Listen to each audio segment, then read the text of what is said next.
সুপ্রিয় দর্শক, আমন্ত্রণ জানাচ্ছি ডেইলি ড্রাফটের ইউটিউব চ্যানেল এবং ফেসবুক পেজে। অন্যান্য দিনের মতো আজকেও আমরা একটি গুরুত্বপূর্ণ সংবাদের বিশ্লেষণ করতে চাই, যে সংবাদটি এরই মধ্যে বাংলাদেশের যে বিনোদন জগৎ রয়েছে সেখানে বেশ তোলপাড় সৃষ্টি করেছে। মেহজাবিন চৌধুরী তিনি সিনেমা, নাটক কিংবা ওটিটি এই তিনটি প্ল্যাটফর্মেই সমান দক্ষতায় সুনিপুণভাবে কাজ করার মাধ্যমে জনপ্রিয়তা অর্জন করেছেন এবং দর্শক শ্রোতা যারা রয়েছেন তাদের কাছে তিনি আলাদাভাবে নিজেকে পরিচিত করেছেন। সেই মেহজাবিন চৌধুরী হঠাৎ কেন কাঠগড়ায়?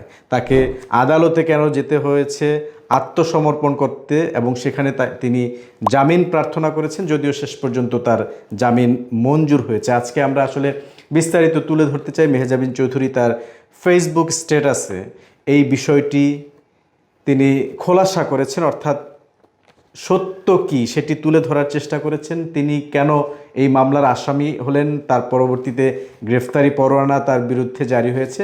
খুব স্বাভাবিকভাবেই আইনের প্রতি শ্রদ্ধাশীল একজন ব্যক্তি যখন এই ধরনের গ্রেফতারি পরোয়ানা জারি হয়, আর যেহেতু তিনি একজন সেলিব্রিটি, সারা বাংলাদেশের মানুষ না, পৃথিবীর বাংলা ভাষাভাষী মানুষ যেখানেই বসবাস করেন তাকে চেনেন। তিনি অত্যন্ত জনপ্রিয় একজন অভিনেত্রী।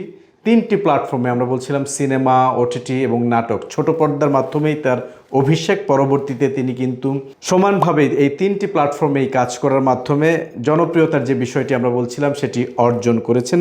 তার মতো একজন সেলিব্রিটি যখন আদালতে আত্মসমর্পণ করতে চায় এবং তার বিরুদ্ধে গ্রেফতারি পরোয়ানা জারি হয়, এটি কিন্তু আসলে আলোচনার বিষয়বস্তু। মেহজাবিন চৌধুরী ফেসবুকে নিজের বক্তব্য তুলে ধরেছেন। আসলে কি ঘটেছিল মেহজাবিনের সঙ্গে আমরা একটু জানার চেষ্টা করব। তিনি লিখেছেন, একজন অজানা ব্যক্তি 2025 সালের মার্চ মাসে আমার ও আমার 19 বছর বয়সী ছোট ভাইয়ের বিরুদ্ধে একটি মামলা দায়ের করেছেন। গত 9 মাসে আমি এই মামলার কোনো তথ্য পাইনি, কারণ অভিযোগকারী ব্যক্তি পুলিশকে আমার সঠিক ফোন নম্বর, সঠিক ঠিকানা বা কোনো যাচাইকৃত তথ্য দিতে পারেননি। তিনি লিখেছেন, অভিযোগকারীর দাবি 2016 সাল থেকে তিনি আমার সঙ্গে ব্যবসা করছিলেন, কিন্তু এই ঘটনার কোনো প্রমাণ দিতে পারেননি।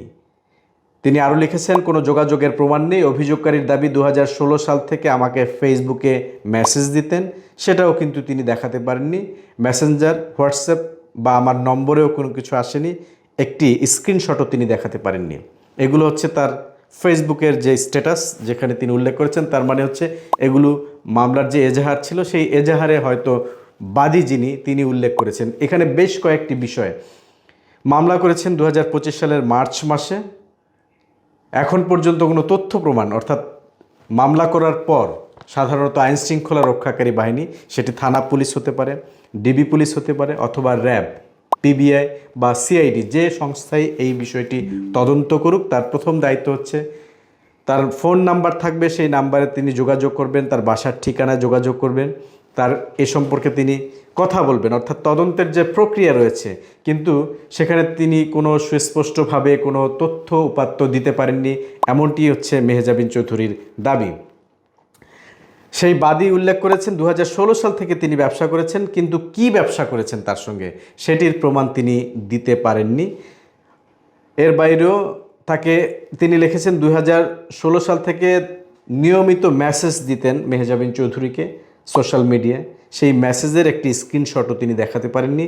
এই অভিযোগগুলো কিন্তু তুলে ধরেছেন মেহজাবিন চৌধুরী তার যে সামাজিক যোগাযোগ মাধ্যম রয়েছে সেখানে। আর এই অভিনেত্রীর নামে যে মামলা করা হয়েছিল, এই ব্যক্তির পরিচয় পাওয়া যাচ্ছে না উল্লেখ করে মেহজাবিন লিখেছেন, তার পরিচয় অসম্পূর্ণ, তার সম্পূর্ণ পরিচয়পত্র এখনও জমা দেওয়া হয়নি, তার এনআইডি পর্যন্ত অনুপস্থিত। এদিকে গতকাল আজকে মঙ্গলবার, সোমবার এবং রোববার, অর্থাৎ তিনি বলেছেন যে রোববার থেকে অভিযোগকারী ও তার আইনজীবীর মুঠোফোনটিও বন্ধ। এই অবস্থায় তিনি আরও লিখেছেন, গতকাল খবর প্রকাশ হওয়ার পর অর্থাৎ রোববার অভিযোগকারী তার ফোন বন্ধ রেখেছেন, এমনকি তার আইনজীবীর নম্বরও বন্ধ। অভিযোগকারী দাবি করেন তিনি ব্যবসায়িক প্রয়োজনে এই অভিনেত্রীকে 27 লাখ টাকা দিয়েছিলেন, অর্থাৎ এই কোনো চুক্তি হয়েছিল নিশ্চয়ই। যদি ব্যবসা হয়ে থাকে সেই চুক্তিপত্র তাকে দেখাতে হবে। 27 লাখ টাকা কিভাবে লেনদেন হয়েছিল তিনি লিখেছেন আর্থিক লেনদেনের কোনো প্রমাণ নেই, আমাকে 27 লাখ টাকা দিয়েছেন, কিভাবে দিলেন, ব্যাংক লেনদেন, কোনো চেক, বিকাশ লেনদেন, কোনো লিখিত চুক্তি, কোনো রসিদ, কোনো সাক্ষী, কিছুই না, একটি কাগজপত্রও তিনি দেখাতে পারেননি। তার মানে এই যে মামলা, এটি আসলে কোন ধরনের মামলা, সেই মামলার যিনি বাদী সে কে, তার যে আইনজীবী তার মুঠোফোনটিও বন্ধ। তার মানে এই পরিস্থিতিতে একজন অভিনেত্রীকে, যিনি বাংলাদেশের একজন স্বনামধন্য অভিনেত্রী, একজন সেলিব্রিটি, তাকে কাঠগড়ায় দাঁড়াতে হয়েছে, তাকে জামিন প্রার্থনা করা হয়েছে, আইনজীবী নিয়োগ দিতে হয়েছে, যদিও শেষ পর্যন্ত তার জামিন হয়েছে। এই মুহূর্তে আসলে আইন শৃঙ্খলা রক্ষাকারী বাহিনীর কিন্তু সবচেয়ে বড় একটি দায়িত্ব, যেখানে তিনি মামলা করেছেন, সেই যে থানা এটির তদন্ত করেছে, তাদেরকেই খুঁজে বের করতে হবে এই বাদীকে, তাদেরকে আইনজীবীর সঙ্গে কথা বলতে হবে যে তিনি যে মামলাটি করলেন, আসলে কোনো তথ্য প্রমাণ ছাড়া তিনি মামলাটিই দায়ের করলেন কিভাবে, এটিও কিন্তু একটি প্রশ্ন থেকে যায়। তো এই মুহূর্তে আইন শৃঙ্খলা রক্ষাকারী বাহিনীর সবচেয়ে বড় দায়িত্ব হচ্ছে এই বাদীকে খুঁজে বের করা। এছাড়া অভিযোগকারী, অর্থাৎ যে মামলার দাবি, তিনি বলেছিলেন গত 11 ফেব্রুয়ারি এই অভিনেত্রী তাকে চোখ বেঁধে হাতিরঝিল এলাকার একটি রেস্টুরেন্টে নিয়ে গিয়েছিলেন, সঙ্গে ছিলেন তার ছোট ভাই সহ আরও 4 থেকে 5 জন। এটাও সত্য নয় উল্লেখ করে মেহজাবিন লিখেছেন, এ ঘটনার প্রমাণ গত 9 মাসে তিনি দেখাতে পারেননি। রেস্টুরেন্ট বা আশপাশের রাস্তার 1 সেকেন্ডেরও সিসিটিভি ফুটেজ, কোনো সাক্ষী, কোনো প্রমাণ, কিছুই না। হাতিরঝিল ঢাকার সবচেয়ে সিসিটিভি নিয়ন্ত্রিত এলাকা, তবু তিনি একটি ছবি বা ভিডিও ফুটেজ দেখাতে পারেননি। মেহজাবিন চৌধুরী লম্বা স্ট্যাটাস দিয়েছেন, পুরো বিষয়টি খোলাসা করেছেন। সেখানে তিনি হাতিরঝিলের বিষয়টি, অর্থাৎ গুরুতর অভিযোগ তার বিরুদ্ধে আনা হয়েছিল যে হাতিরঝিলে তাকে চোখ বেঁধে নিয়ে যাওয়া হয়েছিল। মেহজাবিন চৌধুরী ছিলেন, তার ছোট ভাই ছিলেন, সেখানে আরও 4-5 জন লোক ছিলেন। তাহলে সেই সময়ের সিসিটিভি ফুটেজ, সেখানে অসংখ্য হোটেল রেস্টুরেন্ট রয়েছে, রাস্তায় সিসিটিভি ফুটেজ রয়েছে, সেই ফুটেজগুলো সংগ্রহ করলেও কিন্তু আইন শৃঙ্খলা রক্ষাকারী বাহিনী আসলে দেখতে পারে যে এই ধরনের কোনো ঘটনা ঘটেছিল কিনা। মেহজাবিন চৌধুরীর কাছে আইনি নোটিশ পাঠিয়েছিলেন ওই অভিযোগকারী। এই নিয়ে মেহজাবিন তার বিবৃতিতে লিখেছেন, গত 9 মাসে আমি কোনো নোটিশ পাইনি, কোনো পুলিশ স্টেশনের ফোন কল, কোনো কোর্টের নোটিশ বা ডকুমেন্ট, কিছুই পাইনি। কোনো নোটিশ পেলে আমি অনেক আগে থেকেই আইনি ব্যবস্থা নিতাম। আমি আইনের প্রতি শ্রদ্ধাশীল। এই মামলার কোনো ভিত্তি না থাকলেও যখন জানতে পারলাম অ্যারেস্ট ওয়ারেন্ট জারি হয়েছে, তখন আমি আইনি প্রক্রিয়া মেনে জামিন নিয়েছি, কারণ আমি আইন ও নিয়মের প্রতি শ্রদ্ধাশীল। খুবই সুন্দর এবং তাৎপর্যপূর্ণ, একই সঙ্গে গুরুত্বপূর্ণ কথা এই শেষ যে কথাটি, যে যেহেতু ওয়ারেন্ট জারি হয়েছিল, আইনের প্রতি শ্রদ্ধাশীল যে কোনো ব্যক্তি, আমরা শুরুতে বলছিলাম যে তার উচিত আদালতে যাওয়া, আদালতে গিয়ে আত্মসমর্পণ করে জামিন প্রার্থনা করা, তিনি এই প্রসেসটি শেষ করেছেন। তাহলে এই মুহূর্তে রাষ্ট্রের দায়িত্ব কী, অর্থাৎ আইন শৃঙ্খলা রক্ষাকারী বাহিনীর দায়িত্ব কী? তাকে যে হেনস্থা করা হলো, সেই বাদী, তার অভিযোগ যদি সত্যি হয়, তাহলে তিনি আইনজীবী নিয়োগ করেছেন, সেই আইনজীবী কেন খুঁজে পাওয়া যাচ্ছে না, তার মোবাইল কেন বন্ধ বা অভিযোগকারীর মোবাইল কেন বন্ধ? এটি আইন শৃঙ্খলা রক্ষাকারী বাহিনীর এই মুহূর্তে খুবই গুরুত্বপূর্ণ দায়িত্ব, তাকে খুঁজে বের করা এবং দৃষ্টান্তমূলক একটি ব্যবস্থা তদন্ত করা। তদন্ত করার মাধ্যমেই কিন্তু বেরিয়ে আসবে আসলে কি ঘটেছিল। এখন পর্যন্ত বল কিন্তু মেহজাবিনের কোর্টে, কারণ তিনি আইনি প্রক্রিয়া সম্পূর্ণ মেনে জামিনটি নিয়েছেন এবং তিনি দাবি করেছেন তাকে খুঁজে বের করা হোক। প্রমাণ ছাড়া দায়ের করা মামলা কখনো সত্য হয়ে যায় না। উল্লেখ করে মেহজাবিন লিখেছেন, সত্য খুবই দ্রুত আদালতে পরিষ্কার হয়ে যাবে।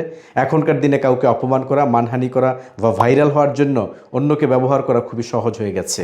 এই ব্যক্তির যে উদ্দেশ্যই থাকুক, আমার বা আমার পরিবারের সুনাম ক্ষুণ্ণ করার চেষ্টা করে, সে যাই করতে চায়, আমি বিশ্বাস করি সব কিছু খুব দ্রুতই পরিষ্কার হয়ে যাবে।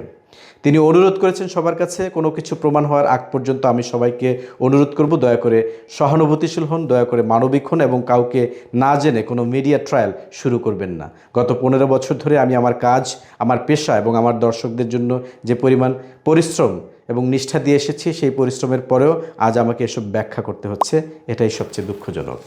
খুব সহজেই যদি আমরা একদম অল্প করে এই বিষয়টি ব্যাখ্যা করি, সেটি হচ্ছে মেহজাবিন চৌধুরী তার যথাযথ বক্তব্য তুলে ধরেছেন। তিনি আইনের প্রতি শ্রদ্ধাশীল হওয়ার কারণেই তিনি জামিন নিয়েছেন। এই মুহূর্তে খুব দ্রুত একটি তদন্ত হওয়া উচিত। আইন শৃঙ্খলা রক্ষাকারী বাহিনীর উচিত সেই বাদী বা অভিযোগকারী যে এবং তার যে আইনজীবী, তাদেরকে খুঁজে বের করে এর সঠিক তদন্ত করা। সুপ্রিয় দর্শক, আজকের আলোচনা এ পর্যন্তই। আমরা পরবর্তীতে অন্য কোনো গুরুত্বপূর্ণ বিষয় নিয়ে হাজির হব আপনাদের সামনে। ততক্ষণ ভালো থাকুন, সুস্থ থাকুন, সঙ্গেই থাকুন ডেইলি ড্রাফটের।